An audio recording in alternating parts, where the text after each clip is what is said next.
Hello world, this is Stefan of Lindrigan Games.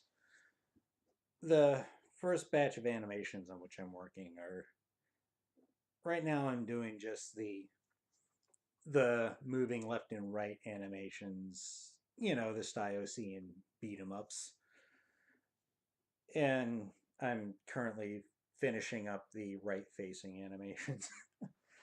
I I know that it is often suggested to just flip it over into when facing the other way, but it's just a matter of sheer taste for me, I guess.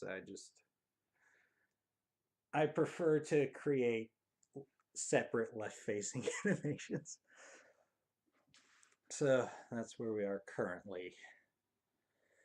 And right now the main obstacle is that uh, until my latest days off, I hadn't really been able to get myself to start working on it because it's a new activity. Getting myself to do something new, I have to really pump myself up for it, which I can't do after work. Uh, Maybe now that I've started, I might be able to keep going during my days of working too. Uh, anyway, now for the rant. I have a couple of personal observations to point out about this section of the list. First, I was surprised when looking back to see how late in console life came the Game Boy Advance. Then again, handheld consoles and home consoles really don't follow the same technology arc, so I probably shouldn't have been quite so surprised.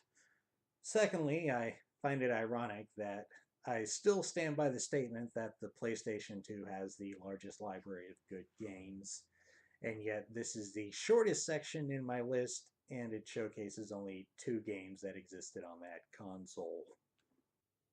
Number 35, Warlords Battlecry 3. Warlords Battlecry 3 is a fantasy real-time strategy game with upgrading elements and 16 factions. The Warlords Battlecry series itself is a spin-off series from the Warlords series that I mentioned last time with Dark Lords Rising. I first played and had good experiences with Battlecry 2, but like a good sequel, Battlecry 3 is everything more and better from what number 2 was, so number 3 is what's on this list. What first drew me into Battlecry 2 with a grappling hook is that I'm a sucker for games that let the player control a Minotaur.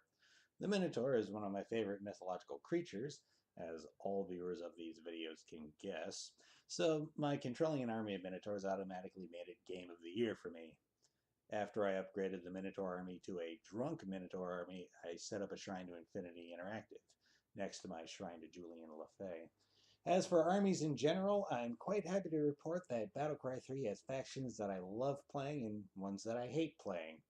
Unlike, for example, Age of Empires, where all of the civilizations have 80% of the same features and only a few rearranged branches between technology trees, the factions in Battlecry 3 play fundamentally differently from each other. Minotaur armies are split up basically into axe-wielding grunts, axe throwers, and walking food supplies, with a special tier unit that is Minotaur Kings, each one of whom is a panzer tank division. Undead, on the other hand, crank out just skeletons and upgrade them individually into ghosts, liches, and death knights. Meanwhile, the Knights faction has men-at-arms and archers, but if you're not cranking out their heavy cavalry, you're playing them incorrectly. The next category of note is the hero units. What I love about heroes in Battlecry 3 is that equally as important as the hero's class is his faction of origin. All Minotaur heroes can learn to hit harder and cast fire spells. All undead heroes can learn necromancy and health stealing. All knight heroes can learn clairvoyance and hitting vital areas in combat. From there, classes either specialize or round out the best playstyle for a hero instead of creating preferred classes for each faction. While making a Minotaur a warrior is the obvious fit, making him a wizard works as well. Yes, he's not naturally built for the higher magics, but he has a natural backup plan after he runs out of magic, which is inevitable in any battle. Want to make an undead healer? There's a playstyle to make that work too. Last up is the campaign.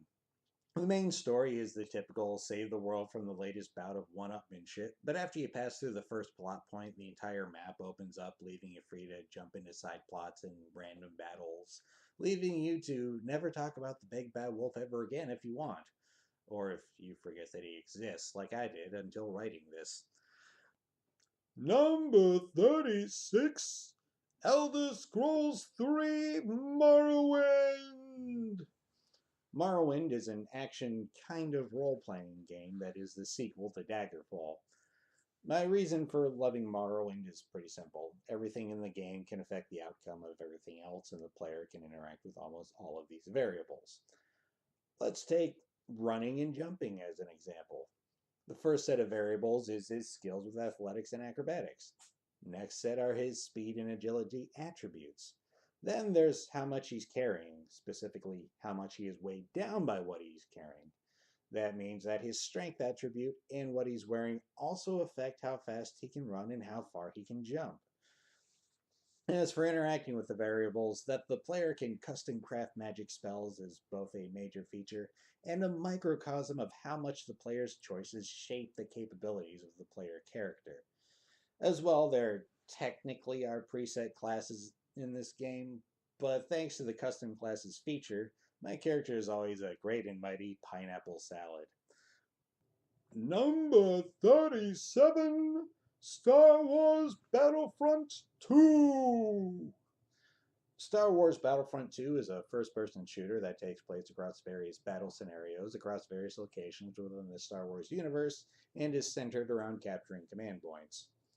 What I love about Battlefront 2 is that it provides multiple avenues for your soldier to be useful in battle. Making the other poor sod die for his country is the obvious way to be useful, and even that comes with caterings to multiple play styles.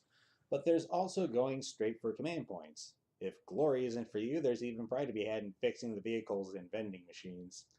Furthermore, this also applies to space battles. If you don't like flying a fighter jet in space, you can board the enemy frigate, and the game presents you ways to help your team without giving yourself motion sickness. Another thing that I love about Battlefront 2 is parallel to my enjoyment of Escape Velocity Override. Pandemic did a fantastic job of balancing the skill ceiling so that you can turn the tide of battle if you're good enough, but you still can't take on the world by yourself. Granted, that's much more true to multiplayer than single player thanks to the medals system. By now I've ranked up bonuses for medals so much that my character got renamed John Rambo. Number 38, Final Fantasy Tactics Advance 1 and 2. Final Fantasy Tactics Advance is a turn-based squad-level tactics game with upgrading elements. It's also a spin-off of Final Fantasy Tactics for the PlayStation. Why Tactics Advance made it on this list and the original Tactics didn't comes down purely to taste. Tactics has a plot that's reasonably mired in political intrigue and moral ambiguity, and the mechanics similarly take some fumbling around and calculated risks to really get a grasp on what all you can do with them. Tactics Advance, on the other hand, was designed for a younger audience and is consequently much more straightforward all around. What I love about Tactics Advance is class blending. Characters have 2 slots for what skills they can use. One slot is taken up by the class that he is. The other slot is available for any one other class that he has been. This means that you can have a warrior that also heals, or a musketeer that can also stop time. Multiplied by 6 members in a fight means that the combinations for party configurations are vast. As for my party setups, everybody is one other class and a ninja. I don't care how fanboyish that sounds. An enemy that can't see can't fight, so combat for me starts with a round of crippling, followed by a dozen rounds of systematically stealing everything that my opponents own. Number 39, NFL Street. NFL Street is a football game with upgrading elements and decidedly less structure than an official football. The first reason that I love NFL Street over regular NFL is the over-the-top level of violence in the tackles. Video games are art, and cartoons are irrefutably art as well, so there's no reason that video games can't be allowed to look cartoonish. The second reason is that making and upgrading a team from scratch really felt to me that each character went through some kind of personal story arc as they progressed both physically and skill wise. That teams are made of 7 members also intrinsically helps the notion of personal involvement. There's no way that I'd be able to personally feel for every member of a 53-man roster. Number 40, Deus Ex Invisible War. Deus Ex Invisible War is an action role-playing game that features super soldiers that are full of nanobots instead of anabolic steroids.